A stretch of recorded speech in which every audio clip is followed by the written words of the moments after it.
mahasiswa dan santri pesantren, mari kita mulai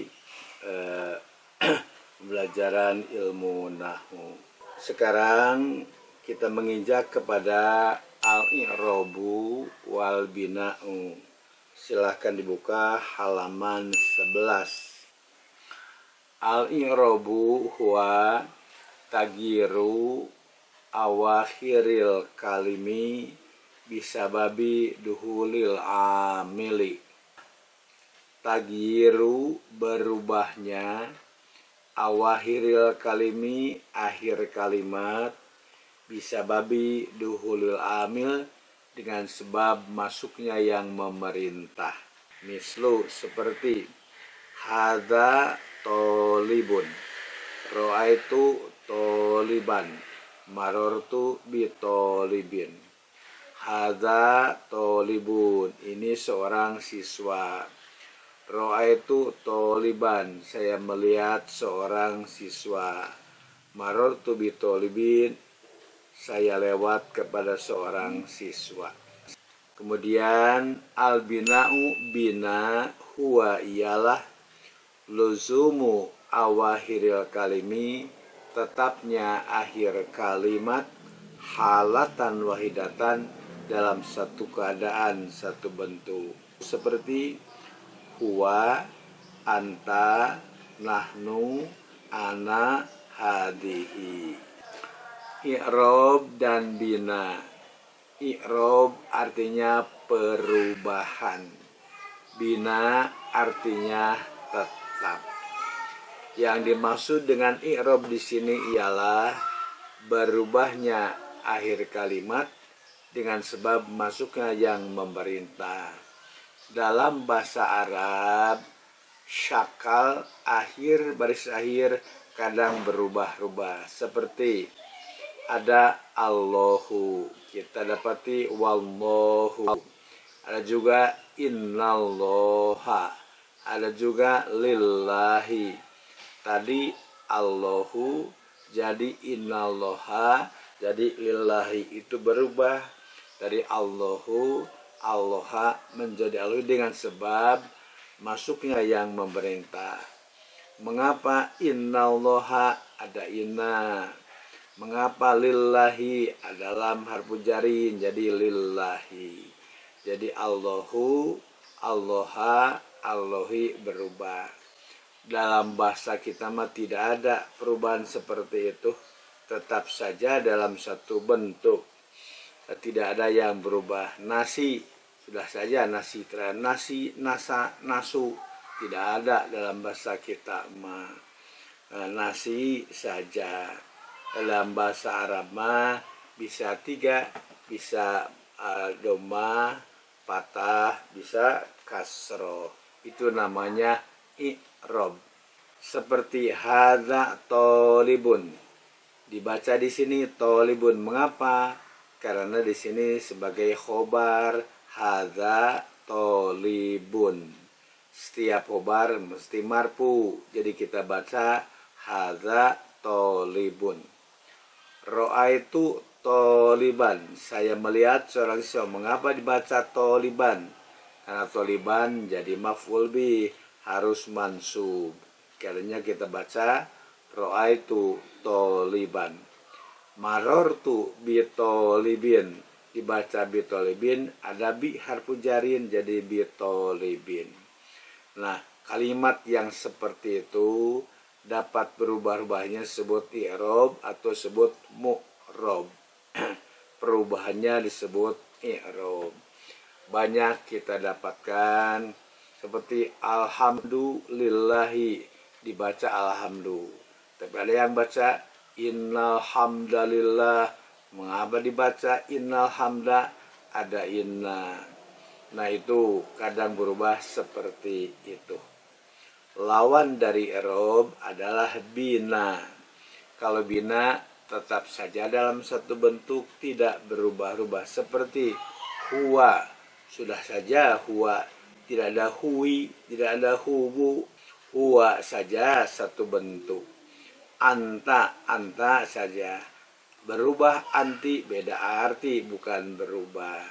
Antu tidak ada. Nahnu, nahna, nahni tidak ada. Huwa dimanapun tetap huwa. Anta, nahnu, ana, hadi tidak mungkin berubah. Itu namanya bina atau kalimatnya disebut mabni. Jadi ada yang dapat berubah, ada yang tetap tidak berubah. Yang dapat berubah disebut i'rob atau mu'rob, yang tidak disebut bina atau mabni. Lanjutkan. Aqsamul i'rob, pembagian i'rob.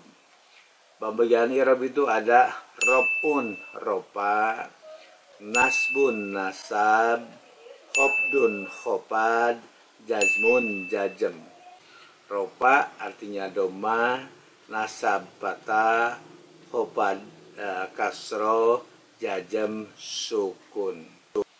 Ropa ya menurut kita doma, PS, ropa seperti baitun, rojulun, kitabun.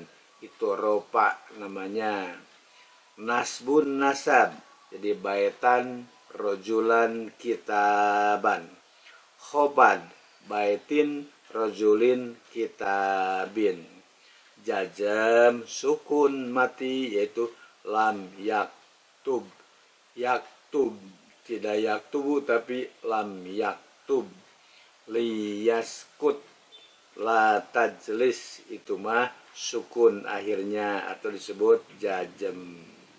Jadi ada 4 i'rob: ropa, nasab, khopad, jajem. Palil asma'i, maka bagi isim mindalika dari yang 4 itu, arrob'u, ropa, wanasbu dan nasab, wal khobdu dan khopad, wala jazma piha dan tidak ada jajem piha pada isim. Maksudnya isim dapat berubah menjadi ropa, nasab, khopad, tapi isim tidak mungkin jajem, sukun atau mati. Walil af'ali, dan bagi fi'il mindalika dari yang demikian itu, arrob'u, ropa, wan nasbu, nasab, wal jazmu dan jajem, wala khobdo piha dan tidaklah khopad padanya. Walil af'ali, dan bagi fi'il mindalika dari yang demikian itu, yang 4 itu, arrob'u, ropa, wan nasbu dan nasab, wal jazmu dan jajem, wala khobdo piha dan tidak ada khopad padanya. Nah, itulah pembagian i'rob kepada ropa, nasab, khopad dan jajem. Al-ismu, isim, dibagi al-mabni dan al-mu'rob. Ada isim yang mabni, ada isim yang mu'rob. Isim yang mu'rob ada 3, marfu, mansub, majrur. Marfu, kitabun, marodun, marfu.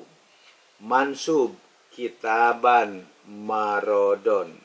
Majrur, kitabin, marodin. Perubahannya disebut i'rob. Isim yang berubahnya disebut marfu, mansub, majrur atau disebut mu'rob.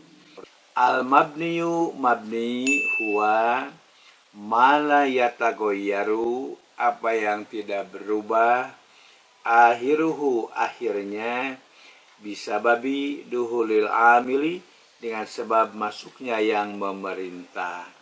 Mabni ialah isim yang tidak berubah akhirnya, syakal akhirnya, dengan sebab perbedaan yang memerintah. Tetap saja dalam satu bentuk seperti darosa hadza, roaitu hadza, marortu bihada. Tetap saja hada, padahal darosa hada mestinya marfu karena jadi fa'il. Roaitu hada mestinya mansub karena maf'ul bi. Marortu bihada majrur adabi. Tapi karena hada termasuk isim yang mabni, tetap saja hada tidak berubah. Jadi darosa hada, ro'aitu hada, marartu bihada. Al-mu'rob huwa iyalah mata gojaro, apa yang berubah, akhiruhu akhirnya, bisababi duhlil amili dengan sebab masuknya yang memerintah. Seperti ja'a rojulun, ro'aitu rojulan, marartu bi rojulin. Ja'a rojulun, mengapa dibaca rojulun? Karena ini jadi fa'il. Ro'aitu rojulan, mengapa dibaca rojulan? Karena jadi maf'ul bi. Marartu bi rojulin, mengapa bi rojulin? Ada ba harfu jarin. Itu mu'rob yang dapat berubah-ubah akhirnya, syakalnya dengan sebab perbedaan yang memerintah. Jadi yang berubah dari marfu, mansub, majur disebut mu'rob. Yang tidak dapat berubah disebut mabni, tetap saja hada dimanapun, jadi apapun jabatannya tetap saja hada, itu namanya mabni. Walikullil asma'il mu'robat, dan bagi setiap isim-isim yang mu'rob, alamatun khosoh, ada tanda-tanda yang khusus, sayati bayanuha, yang akan datang penjelasannya. Ibu dan bapak sekalian, itu pelajaran tentang i'rob dan bina, tentang perubahan dan tetapnya yang ada yang tidak berubah. Insya Allah Bu, tidak perlu ragu-ragu, tidak perlu putus asa, insya Allah Bu akan bisa mengenal. Katakanlah tidak terkuasai 100%, ya 80%. Ada 80%, 60. Nanti ulang lagi, naik lagi, ulang lagi, naik lagi. Tentu saja tidak cukup satu kali, mesti diulang-ulang lagi, dihafal. Insya Allah nanti menjadi hafal betul tentang ilmu nahwu. Sekian dulu yang dapat saya sampaikan tentang pelajaran ilmu nahwu.